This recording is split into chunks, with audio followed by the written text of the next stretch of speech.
things about that were good, that were very good. Some things as a drummer that he's doing that are really good.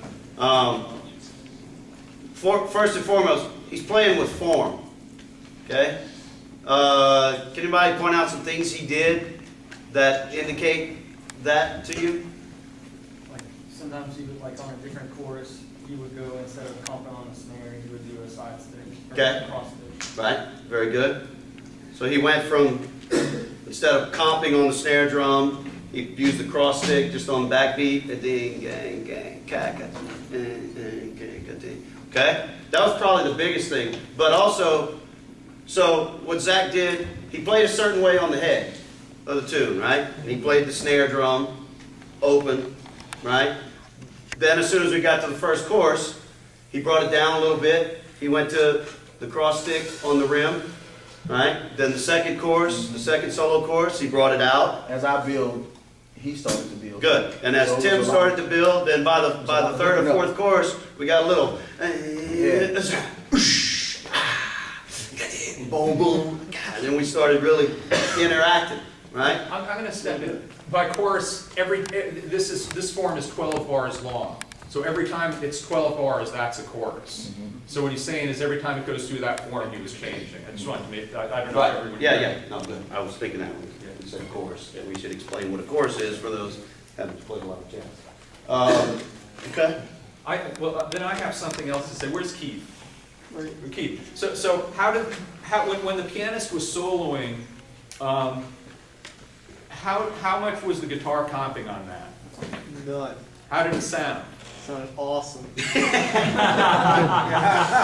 That basically just means stay home, Keith. I'm just saying is that if you're going to add something, ask yourself, are you adding something, or am I getting in the way?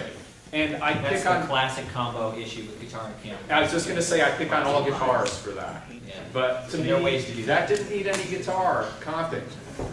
That's I I'm rest my just case. saying. Good. Let me just real quick to point out, because, you know, this may be the one and only time some of you sit in a room and get any information about, you know, how to play drums in jazz. And, you know, again, you might be standing in front of a high school jazz band one day trying to teach a drummer how to, okay? I never thought in my life I was going to be, you know, a band director, but I was for many years. Marching band, concert bands, jazz bands, you know, you never know. So. And to add on to that, when Tim was playing the head to the tune, how much was Jordan comping? Very, very little. Just some chords that fit in around what Tim was doing. So he was dancing around Tim basically. He wasn't He wasn't necessarily communicating with him, though. But I mean, he was doing nice things. But he was could have- working, painting around the edges. Right. I mean, there were other things he could have been doing too. Right. But yeah, it was nice. I mean, I could I have thought it was emphasized tasteful. more, but it, you know, it's Directional comp. But to me, you fit in with, you were listening. Well, of course, yeah, he did. To I the didn't mean to feel say- of the group was very relaxed. It had a very relaxed swing feel. So your comping to me fit in with that. I thought it was tasteful. Very relaxed. I thought it was tasteful. And Ed also on the bass was laying down a nice time-keeping swing on the bass line. A lot of times, as you go out and perform, if you have the opportunity to listen to some really, really tight, you know, ensembles, talking about combos, you notice that not all the time is the drummer keeping straight time when it comes to swing. The bass player is really the time keeper. And so what Ed is doing is very tasteful. It may not stick out a lot. You know, Bob can testify to this, but he's really keeping some strong time. And the form is, you know, basically pretty evident in the time that he's keeping, which allows Zach a little bit more freedom to interact with what I'm doing as a soloist and also with what Jordan is doing as he's comping or as he's soloing as well. So kudos to Ed for that. That's what I think. Well, let's take a second here and just get into some really basic nuts and bolts, because Tim just said something great. Really, the primary timekeeper most of the time is right here. What's he playing mainly, rhythmically? Quarter notes, right? So, boom, okay? Now, this gets into now, how do you play the ride cymbal when you play jazz? Okay? The old ding, tangling, tangling, tangling, tangling, tangling, tangling, tangling, tangling, tangling, tangling, tangling. You bored yet? Yeah. Yeah. Yes. There's no phrasing in that whatsoever, right? If you're playing old, standard, big band, sometimes that is very appropriate. Okay? But the majority of the time, what does the bass player play? He plays quarter notes, and then here and there he can throw in an eighth note, called a skip note, right? A bong, bang, ding, dang, ding, dang, ding, ding, gong, ging, ging, ga dong, ging, ging, ging, ging, ga dong, ging. Well, the ride cymbal should be playing the exact same thing as a bass player.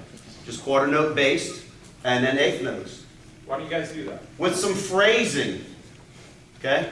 That's, if I would say in the past couple of years, the reason we're doing this is every time when I hear the jazz combos or I go to the jazz combo concerts, there's two things that I always tell the drummers that were the weakest part of their performance. One was there was no interaction between the group, and you started the tune right here, and you played the head, then you played the first chorus, and you played the same thing you played on the head, then you played the same thing you played on the second chorus, then the next guy started soloing, and you played the same thing you've been playing since the beginning of the tune.